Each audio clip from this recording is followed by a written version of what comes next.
a mais um TPTV. Hoje a gente vai falar sobre um tema super importante, que é a síndrome do burnout. E para falar sobre esse assunto, a gente trouxe aqui o Dr. Eduardo Perim. Bem-vindo ao nosso canal, Eduardo. Muito Olá. obrigada por ter aceitado o convite. Conta um pouquinho sobre você pra gente, para todo mundo te conhecer. Então, eu sou Eduardo Perim, sou psiquiatra formado na Unifesp. Tenho atendido bastante caso de burnout. Eu acho que uma questão que tem sido bastante frequente, né, assim, pessoas na pandemia, com o isolamento social, com a desregulação, né, da rotina, as pessoas têm ficado mais propensas, né, a ter burnout. A gente tem visto taxas mais altas, né, de burnout.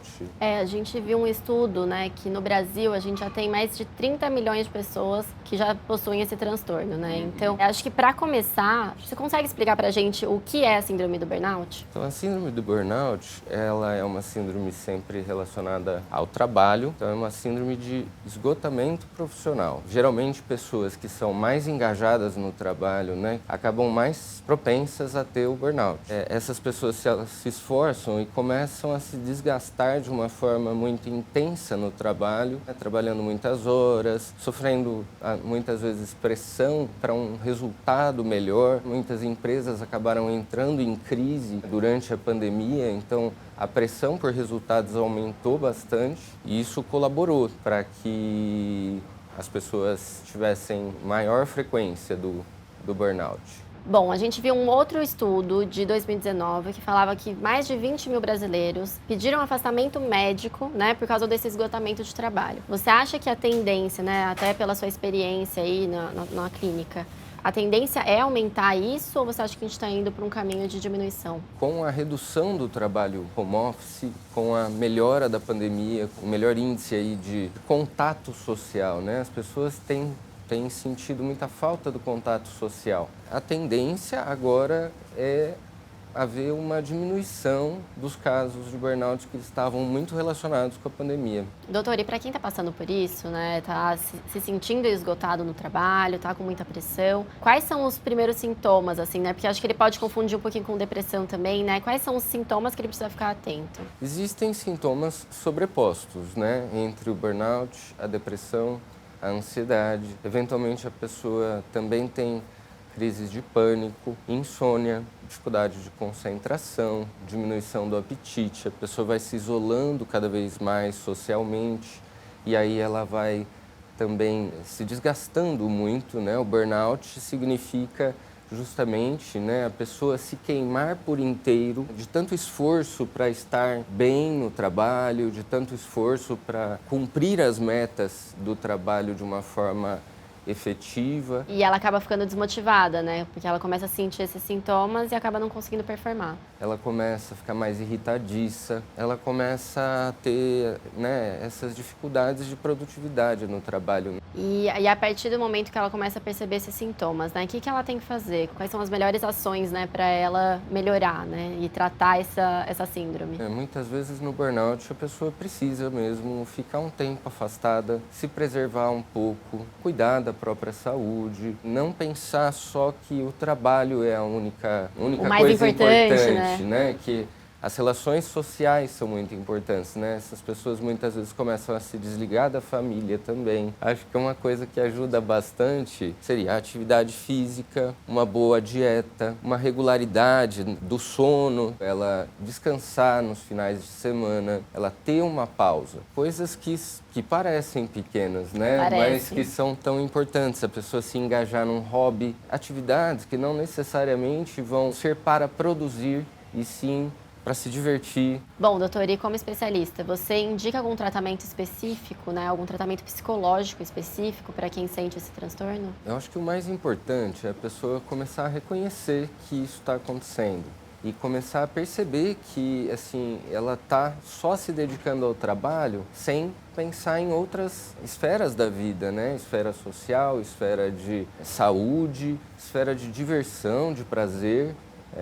Que é tão importante para todo mundo, né? Se o burnout estiver realmente atrapalhando nas relações, estiver atrapalhando no trabalho, é muito importante que a pessoa busque, né, um psiquiatra, um psicólogo e, eventualmente, né, a necessidade de ela realmente ficar um tempo fora do trabalho para ela conseguir melhorar, né, e voltar com outras condições depois, né? Uma vez a minha própria psicóloga falou que você fazer, né, uma terapia é como se fosse a musculação do cérebro. Isso. Né? Tem que ficar exercitando ele ali para você chegar num momento que vai estar ok. E a gente está falando de aprendizado, né? Aprendizado é isso, né? É um exercício para o cérebro, seja qual for o aprendizado. E assim, né, por ser uma síndrome causada pela exaustão de trabalho, né, as empresas são um pilar, assim, né, super importante nesse momento, né? O que elas podem fazer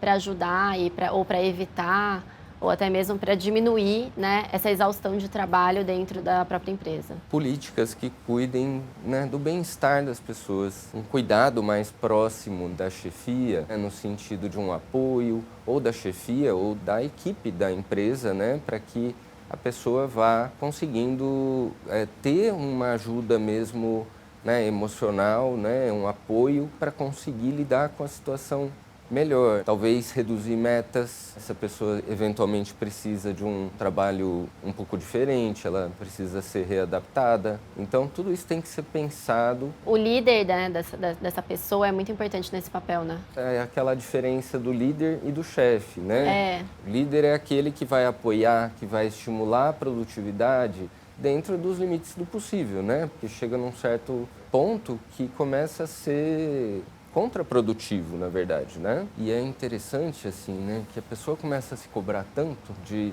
ter um desempenho perfeito no trabalho, se ela não consegue alcançar aquela meta que ela estabeleceu, que muitas vezes é uma meta acima das possibilidades dela, tanto do ponto de vista pessoal dela mesmo, né, quanto da empresa, eventualmente uma cobrança excessiva e tal, pode inclusive aumentar risco, né, de transtornos mesmo psiquiátricos, né, como depressão, transtorno de ansiedade generalizada, crises de pânico, eventualmente até uma fobia de trabalhar, e também aumenta risco aí de essa pessoa acabar cometendo atos que não são pensados, né, contra ela mesma.